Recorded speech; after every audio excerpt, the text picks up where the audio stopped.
咱们如何判断你种花的土的好坏啊？很简单的一个小方法，咱们进行一个测试。找一个小桶里边接满水，咱们把花蹲里边啊，这个水位没过花盆，蹲，一顿这个冒泡。等它完全不冒泡以后啊，咱们给它拿出来，把水分给它沥干啊，同时观察它的下水速度啊，它的下水速度越快，那么排水性越好。那么咱们给它完全沥干，底部不淌水，然后再蹲到这个桶里，咕嘟还是一顿冒泡。那么证明这个土透气性非常好。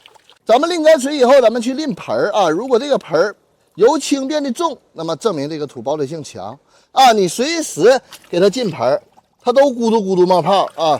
这个就是咱们的种沙拉活土啊，它的保水、排水，包括它的一个透气性，它是一个兼具的。那么这样，它在室内就提高植物的一个成活率啊，让植物吸水的同时能够进行呼吸，能够喘气儿啊，让根系不丧失能力啊，根系能够快速的生长出来。那么反之啊，如果说咱们拿一个盆啊蹲进去，如果这个土啊泡盆以后，咱们拿起来，底部下水比较慢啊，甚至不怎么下水的，那么这个时候咱们要预防这个土壤积水啊，后期导致的一个烂根儿，就是你们口中所说的，哎，水大了。它其实不是你浇水水大了，是底部积水啊，水排不出去的一个问题。那么如果说这个水沥干以后啊，咱们再去给它进行一个浸盆，是吧？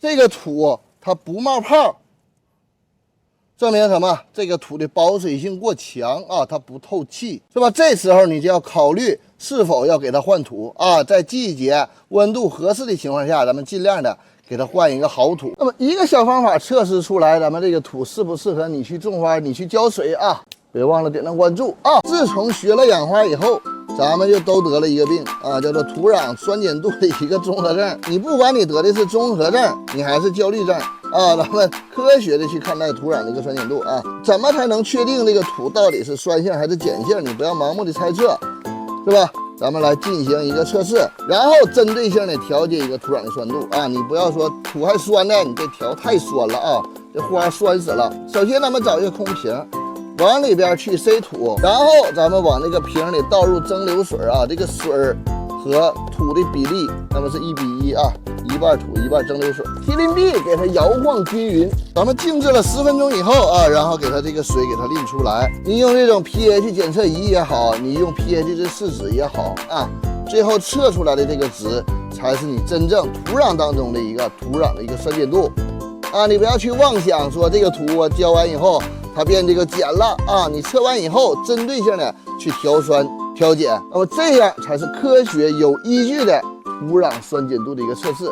别忘了点赞关注啊！北方人都有土壤酸碱度的一个焦虑症，养南方植物啊，杜鹃呐、茶花啊、栀子花啊，都赖这个自来水不行，哎，导致土壤偏碱，把花养死了。你赶紧走出这个坑啊！科普一下土壤酸碱度对植物造成的一个影响。咱们看一下这个表啊，下边是土壤酸碱度，大宗微量元素氮、磷、钾、钙、镁、硫，在这个土壤微酸性的环境下，吸收效率它比较高。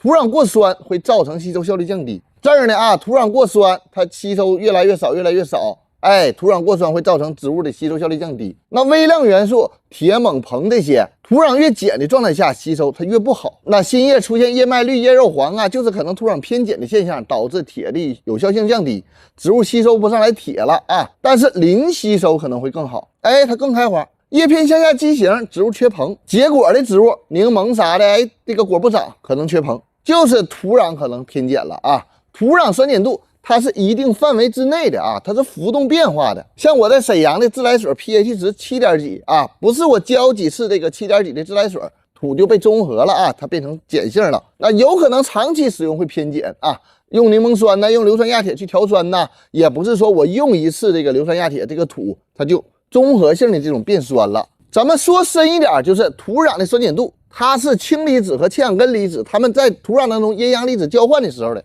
这个的一个影响。这个外边种地田间作物，它们都有雨水啊，都有微酸性的雨水去冲刷啊，它的这个土壤也会过酸或过碱，就是什么大量的用化肥，它也造成土壤过酸或者是过碱，就是阴阳离子交换的一个问题。那农民很少用这个硫酸亚铁去调酸吧？哎，主要还是补充土壤有机质，让土壤微生物把这个土壤的 pH 值有一个动态的调节，让这个土啊维持在一定的酸碱度范围。6到6.5左右啊，这都是一个微酸性的一个范围。所以我一直推荐大家用这个微生物有机肥去给土壤补充有机质，多元化的去补充一些益生菌，让土壤维持一个稳定的范围啊，不让这个土壤过酸或者是过碱。当然，咱们可以手动的去调酸啊，但是我建议你买个土壤这个酸碱的测纸，大概先了解一下土壤的酸性和碱性，咱们再去调节。很有可能土壤它是酸性的啊，你还咔咔的去调酸呢。我就是尽量的让大家去知道这个东西的一个本质，你有所了解了，你就啥都明白了。你别忘了点赞关注啊！